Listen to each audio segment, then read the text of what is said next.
తన తండ్రి కేసీఆర్ తెలంగాణ మొత్తానికి హీరో అన్న కేటీఆర్ వ్యాఖ్యలకు కాంగ్రెస్ ఎంపీ మల్లు రవి కౌంటర్ ఇచ్చారు.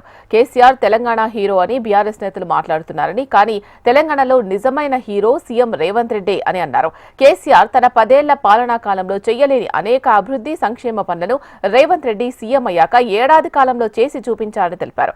దేశంలో ఏ రాష్ట్రంలో లేని విధంగా కులగణన చేసి కులాల లెక్కలు తేల్చిన ఘనత రేవంత్ రెడ్డిదే అని తెలిపారు. రాష్ట్రంలో 56 ఇంటిగ్రేటెడ్ రెసిడెన్షియల్ స్కూల్స్ ను మంజూరు చేసి పనులు ప్రారంభించిన ఘనత కూడా రేవంత్ రెడ్డికే దక్కుతుందని మల్లు రవి పేర్కొన్నారు.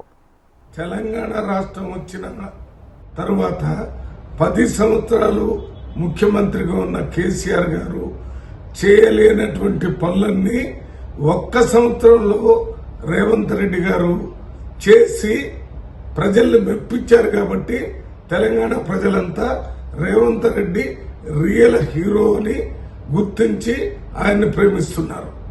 ఎందుకు రేవంత్ రెడ్డి రియల్ హీరో?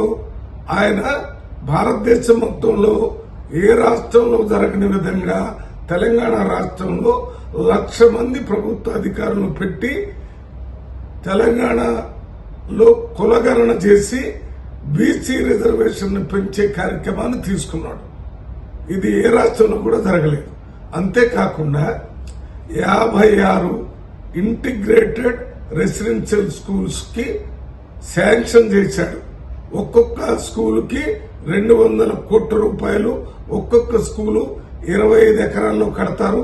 ప్రపంచ స్థాయి ఎడ్యుకేషన్, ప్రపంచ స్థాయి భోజనం, ప్రపంచ స్థాయి ఆటలు ఆ 25 ఎకరాల్లో ఏర్పాటు చేస్తున్నారు.